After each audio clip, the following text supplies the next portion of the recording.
Hey, what's going on, guys? I'm back with another video. This is the first official actual video of the channel that I'm doing. And basically I just wanted to go over some quote-unquote hot takes. So most of you probably don't know, I have a group chat with some of my friends, and we just kind of talk about basketball or whatever we want to talk about in there. And coming into the 2019-20 NBA season, a few people just sort of sent in some hot takes for predictions for the upcoming season, and I'll probably have a screenshot of these put up on the screen as I go through them for you guys if you want to actually look at them.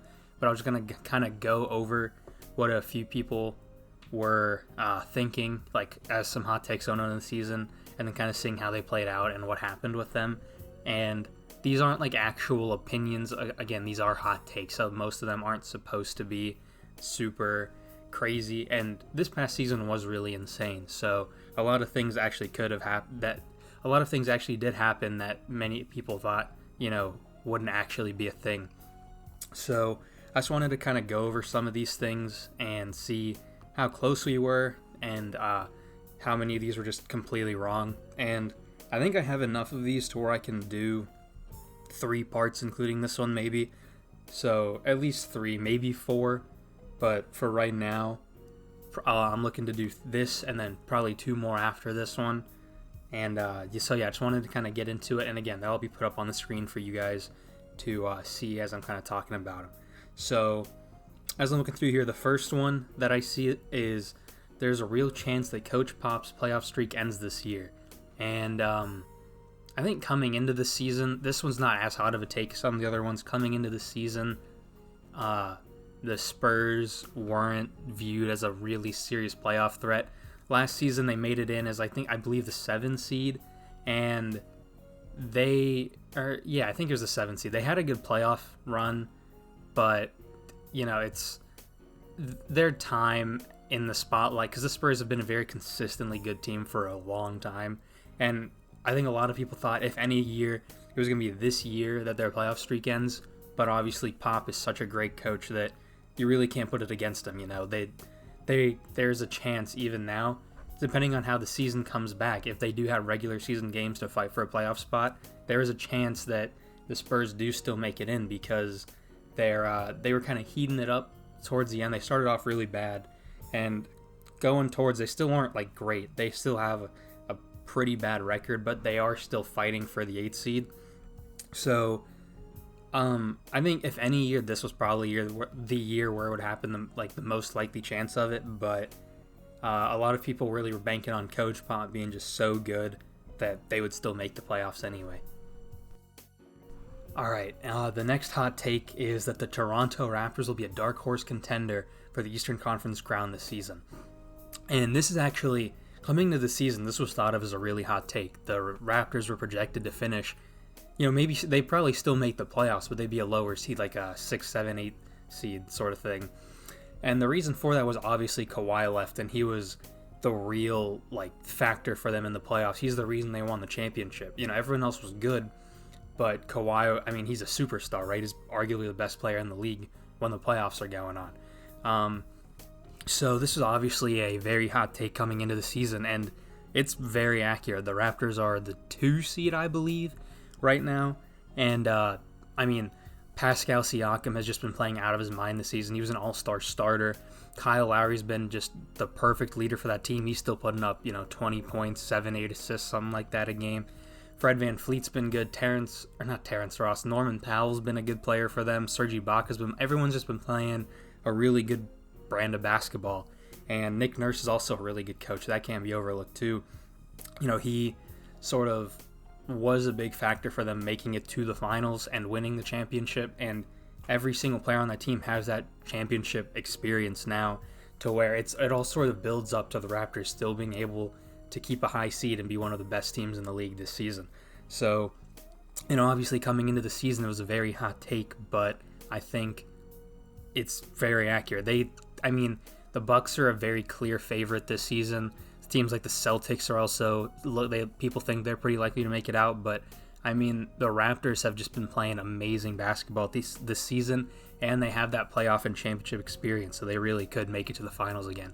And I don't think, like, I know obviously it's not ideal for most fans, but I don't think people would be super angry if the Raptors repeated, because they're just one of those teams that you like, because they were able to win with Kawhi, their first championship ever, and now to lose Kawhi and still, make it far in the playoffs, I think people would like to see that. Alright, the next hot take is that Chris Paul will make Oklahoma City a contender for a playoff spot through early March. Now, this is also a very hot take, because coming into the season, they were projected to be like the 12th seed, something low. They weren't even supposed to make the playoffs, and, it's not even that they're a contender through early March. Obviously, the season ended early, but they had a secured playoff spot. I believe they're the 5 seed right now, and they basically secured a spot in the playoffs, which is something I think like nobody expected. Chris Paul is my second favorite player of all time, probably second or third, and I didn't see them being this good just because he's getting a little older, and last year he had all these injury problems with the Rockets, but he's been playing really well this season, and he's one of those players where the numbers are obviously good, but they don't really stand out. It's not something that is just going to blow you away, but like his impact on the court is just so important for that team. And this team, I don't think anyone saw them being this good, and if you did, then you're a legend. I mean, I don't know, Shea's been playing really well. He took a big step up this year. Dennis Schroeder's been a great sixth man, and Chris Paul, I mean, he's doing his normal things, so it's good to see, especially because he's one of my favorite players of all time. Number one's Dwayne Wade for me, but he's close. He's a close second, and I think after last season, with the Thunder being pretty disappointing with Paul George and Russ and Melo, there was a little skepticism around this team and what they could actually accomplish. I know Billy Donovan was getting a lot of hate. Just the team had a lot of negative energy around it, but they really turned it around. They're better this year than they were last year, I believe, and it's good to see for a team that had really low expectations coming into the season. All right, and the next hot take is that De'Aaron Fox will be an all-star starter, and this was his very bold prediction, one that probably wasn't going to happen, but if it did happen, he got it right.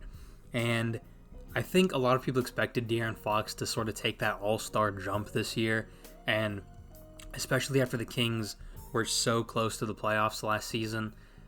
They were a few games back from the 8th seed, but finishing as the 9th seed, which is the best they've done in like 15 years.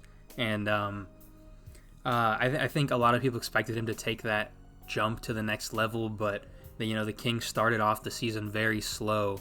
Luke Walton is not an amazing coach, at least not with that team. He had early in the season, he had them playing at like the 3rd slowest pace in the league, and De'Aaron Fox is arguably the fastest player in the league. When you have a guy like him on your team, you don't want to be playing a slow brand of basketball. You want to keep the ball moving, you want to run, because that's what these guys are young. They've got De'Aaron Fox, Buddy Hield, who's really not that young actually. I guess he's like 27 now, but De'Aaron Fox is really young. Marvin Bagley, who's, to be fair, he's been having injury problems this season, so it's kind of hard to, have expectations for him. Just he hasn't been able to stay healthy this season. I think that's a pretty big problem with the Kings.